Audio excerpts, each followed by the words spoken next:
On quitte l'atelier de Philippe Pasqua et on va rencontrer maintenant l'une des autres grandes stars de l'art contemporain à la française. C'est Richard Orlinski, le sculpteur. Il nous a accueillis chez lui et il nous parle évidemment de sa passion pour la sculpture. All set? Let's go.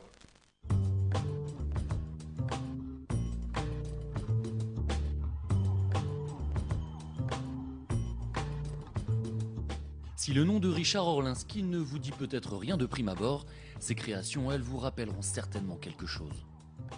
Oui, je pense que j'ai su en fait capter ou capturer quelque chose qui est au fond de chaque être humain, qui est quelque chose le crocodile, c'est un peu le cerveau reptilien, c'est un peu le rapport avec l'homme, c'est un animal qui est quand même emblématique, il a survécu aux dinosaures, il a 65 millions d'années d'origine. Après, moi, je vais donner mon style parce qu'en fait, quand on le regarde, c'est 33, 33, 33, la queue égale à la gueule, au corps, etc. Donc, en vrai, c'est pas un vrai crocodile.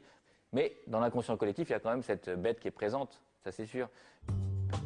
C'est là que réside l'œuvre de Richard Orlinski, dans l'inconscient collectif, dans les représentations spontanées de notre imaginaire. Des sculptures comme des pieds de nez à la société de consommation, à ses perceptions et à ses icônes.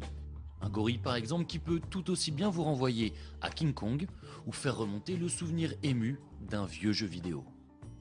Je pense que dans mes yeux, j'essaie de voir ce qui va toucher les gens. Donc c'est peut-être une démarche altruiste.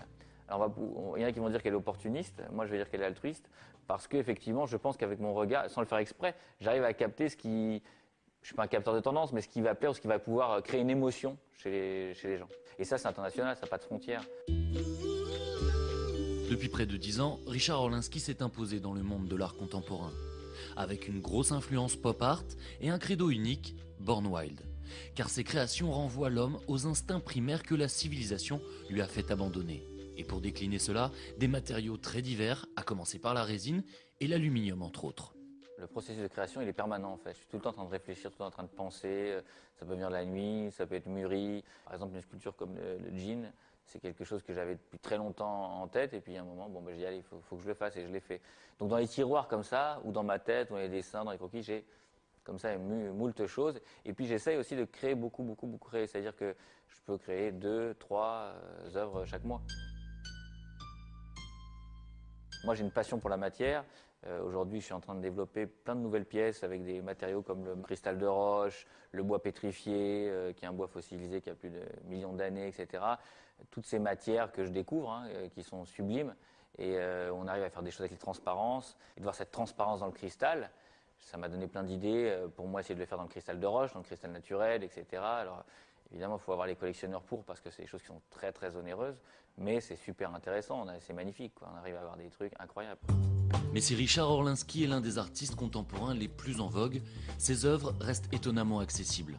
Cet hiver par exemple, à Courchevel, les skieurs pouvaient admirer ses créations dans toute la station à travers une monumentale exposition à ciel ouvert.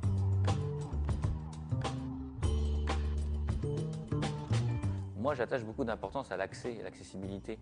Effectivement, d'être vu ou d'être connu au plus grand nombre, c'est sympa parce qu'il y a un vrai contact, il y a quelque chose qui se crée, quoi. Et le vrai, je crois, la vraie consécration, la vraie reconnaissance, c'est quand effectivement on peut être reconnu ou apprécié de Monsieur Tout le Monde. Ça, c'est une vraie reconnaissance.